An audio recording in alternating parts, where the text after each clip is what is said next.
Hello, it's Jennifer from Sea Lemon. Today I'm painting butterfly-inspired pattern art on watercolor paper and sharing some mixed media ideas along the way. Thanks to Dixon Ticonderoga for sponsoring this video. I'll be using their Daler-Rowney System 3 Fluid Acrylic Paint Set, the Lyra Rembrandt Aquarelle Pencils, Princeton Select Artiste Mixed Media Brushes, and this 9x12 inch Canson XL watercolor pad, which is one of my favorite affordable watercolor papers. I've used it in many videos on my channel. It's cold pressed, heavyweight, great for beginners and mixed media. By the way, you can find all the links to these supplies in the description below. First, I'm taping the paper to my table to reduce warping, and for this one, I'm going to make a template using a piece of scratch paper I painted on earlier. So I'm using a pencil to draw an outline of a butterfly wing, and then I'm going to cut it out. When it comes to painting repeat patterns, I find it helpful to make a template. That way I can figure out the composition before I paint and keep the main shapes at the same size, so when it comes to painting time, I don't have to worry about it. I'm using a watercolor pencil to trace the template, and this can help if you don't want pencil lines showing.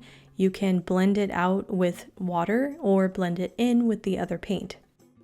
I also find it helpful to swatch all the mixed media I'm using and make little notes just to act as like a cheat sheet to refer to while painting.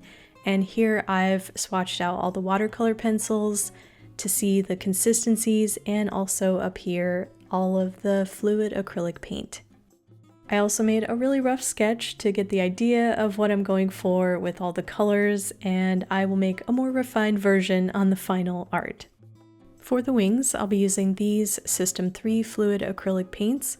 The fine tip opening can give you more control for details on your art, and I like just putting it directly on the paper without a need for a palette, and it's very easy to spread with water, and a little goes a long way. It can be thinned out to look like watercolor paint or left at a thick consistency.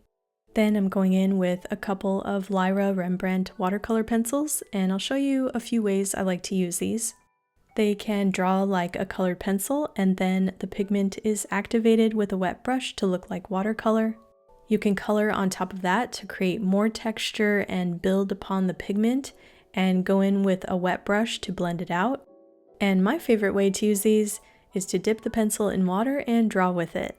It creates this really creamy texture, almost like a wet pastel with really bold pigment. You can also use the pencil shavings as watercolor paint. Just remove any of the wood bits and activate it with water. And when this dries, it can be reactivated since it is watercolor paint. A little goes a long way with this method, and it does give a bold pigmented color. Now switching back to the fluid acrylic to use the green, and again, a little goes a long way with this stuff when using a wet brush.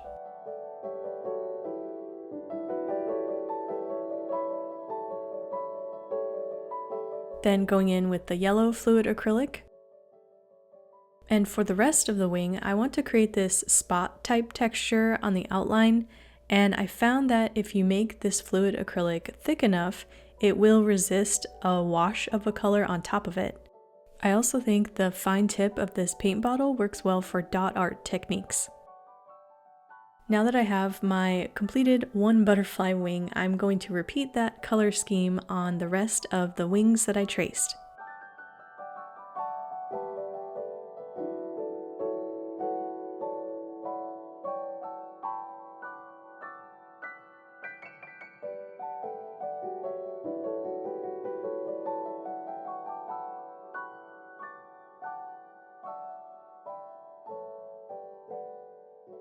I then let the whole thing dry overnight just to make sure that the yellow dots were completely dry before moving on to the background wash. I'm mixing the magenta and cerulean blue fluid acrylic together to make this deep purple, and adding a lot of water to make this a more watercolor wash. My set comes with a 3/4 inch oval mop, but Princeton also makes other sets with an assortment of brushes, so be sure to check those out in the link below. I'm brushing on only water to the background areas with the mop brush, and going over that with the purple I mixed up. And this is called a wet on wet technique. It creates more of a soft wash. I'm also improvising here with some white shapes, leaving some negative space to add more texture to the background. I am also going over the yellow dots, and you can see they're kind of resisting the watered down paint, and that's what I'm going for. And to make an even deeper purple, I went back over with a second wash. I also tried soaking up some more paint from those white shape areas with the cloth, and that ended up adding even more texture. The Canson XL watercolor sheet has strong lifting properties that support this technique, making it easy to remove pigment while working. I defined those white shapes a bit more with the second coat, and one benefit of using acrylic for watercolor is it's not going to be reactivated when you go over your first layer. And I took a wet Q-tip to wipe off any extra paint sitting on top of dots to make them pop and be more vibrant. After it's all dry, I pull the tape off, pulling it at an angle so it doesn't rip the paper, and here it is, the finished piece. What do you think? I personally love organic and fluid, painterly, rough textures on things, so I love all the textures going on in this piece. I think you can do a lot of different things with fluid acrylic paint on watercolor paper. And now I'm going to try another pattern art to complement this one. On the Canson XL watercolor paper, I'm using these 4 colors from that Daler-Rowney set. And to start, mixing watered down magenta and making a watered down purple. This time I'm using the side or edge of that mop brush to make a shape that is sort of similar to milkweed petals. Milkweed is a flower that butterflies love, so I thought that would be a nice complement to the other butterfly wing pattern. I'm keeping this really simple, alternating these circles of texture with the purple and the magenta. And for the background, using the yellow ochre and watering it down with the oval mop. I have to say, not only are the yellow ochre and the magenta 2 of my favorite colors, but I also appreciate that Daler-Rowney put those in their introduction set.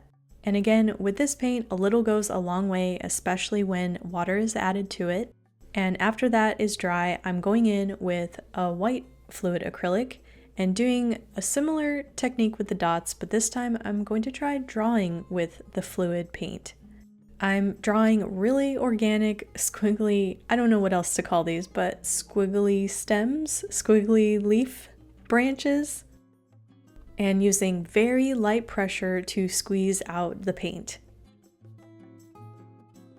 After that completely dried, I removed the tape, and here is my floral milkweed pattern piece. I love that the fluid acrylic paint can be left as thick and opaque, or can be watered down to be transparent like watercolor paint.